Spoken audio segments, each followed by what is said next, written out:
carreira, o jornalista sempre achou que estava salvando o mundo. Você sabe disso. O jornalista acha que é o braço armado do bem, da evolução, da consciência social, do esclarecimento, né? Isso é uma história profunda, né? Mas hoje eu tenho a impressão um pouco que a coisa não é só isso. É também negar o fato que o jornalismo tem uma tensão interna que tudo bem, você até pode achar que está salvando o mundo. Mas se não explode bomba, não existe jornalismo, né?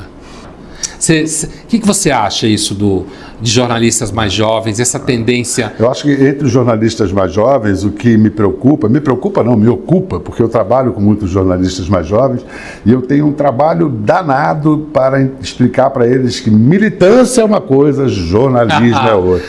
Com certeza. O pessoal está misturando tudo. O jornalismo não deve servir a causa nenhuma. A única causa que o jornalismo serve é informar. Bom, vender jornal em primeiro lugar, né? Sim, ter claro. audiência, mas informar sem cinismo, informar mesmo. Eu me lembro do Francis conversando comigo, eu tive a sorte de ficar amigo do Paulo Francis e foi no momento... Isso é uma puta sorte. Uma puta sorte, e ficamos amigos mesmo porque esse negócio de viajar juntos, e nós viajamos juntos num momento histórico incrível. A gente estava na Hungria, em julho de 89, fazendo as lentas transformações graduais no socialismo real, entrevistando lá a Hungria, que era a vanguarda dessas transformações. Sim. Quando, de repente, o governo de solidariedade estava sendo formado na Polônia ao lado, saímos correndo, e nós vivemos 89 juntos. E conversamos sobre tudo aquilo, ele felicíssimo de ver os comunistas se ferrarem. Desgraça, né? E aí ele falou: Pedro, eu não conheço nenhum jornalista que acredite em alguma coisa. Está imitando bem. Principalmente bom jornalista. Não conheço nenhum bom jornalista que acredite em alguma coisa. E eu acho realmente que o ceticismo, não um ceticismo burro, mas o ceticismo é básico para um jornalista. Vem cá, o principal motor do pensamento é a desconfiança, né? Sim. Então, se você acredita em algo a ponto de fazer disso uma causa, mas é melhor você entrar para uma religião, não? né? Isso que você falou que você lida, se ocupa, não se preocupa. Porque existe um pouco essa coisa, que vem desde a escola, passa pela universidade, a ideia é que você tem 3, 4 pautas que tem que ser defendidas. Mesmo a história da credibilidade. Eu estava conversando com um amigo psicanalista e aí estava falando, não, porque eu falei com esse meu amigo e ele falou, eu não quero que as pessoas... Eu era um repórter de televisão, um excelente repórter. Eu não quero que as pessoas gostem de mim quando assistem televisão, eu quero que elas acreditem em mim. Então vai abrir uma igreja. Você falou? Não, ou o psicanalista falou? Eu deveria ter falado, mas é o espírito da escada, né? Você só pensa na escada, no que você vai responder.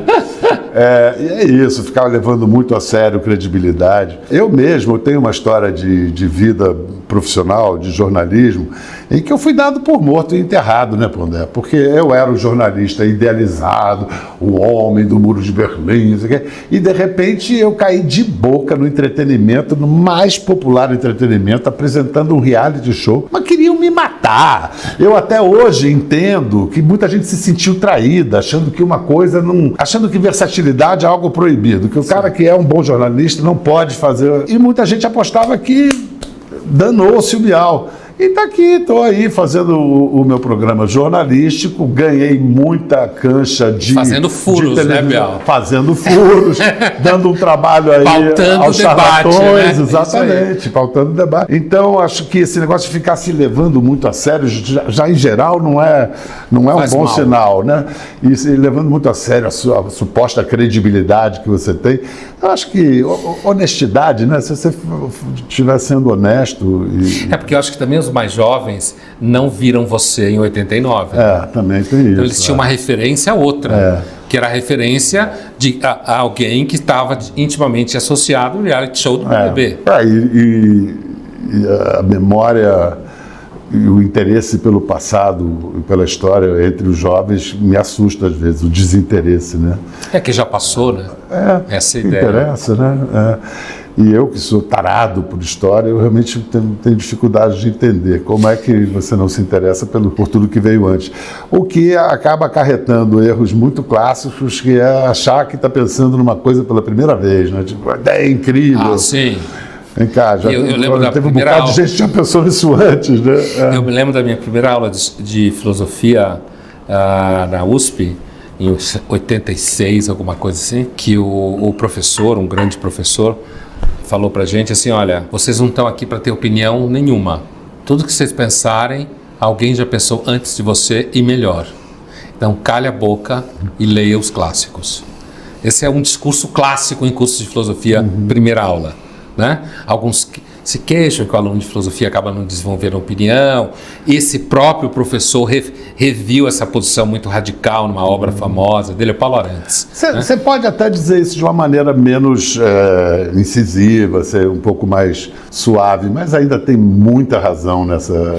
Sem dúvida, é que filosofia é famoso por não ser suave na formação, né? O curso de filosofia tem uma coisa assim meio, parece que pede para sair, sabe? Uma coisa assim. No início, quando você estava falando de jornalismo, me deu vontade de citar uma cruel definição de jornalismo, mas que é verdade também, que o jornalismo basicamente vai para a primeira página o que você tira de contexto e contrasta. E é terrível falar isso do jornalismo, mas isso ainda é prática em muitos casos.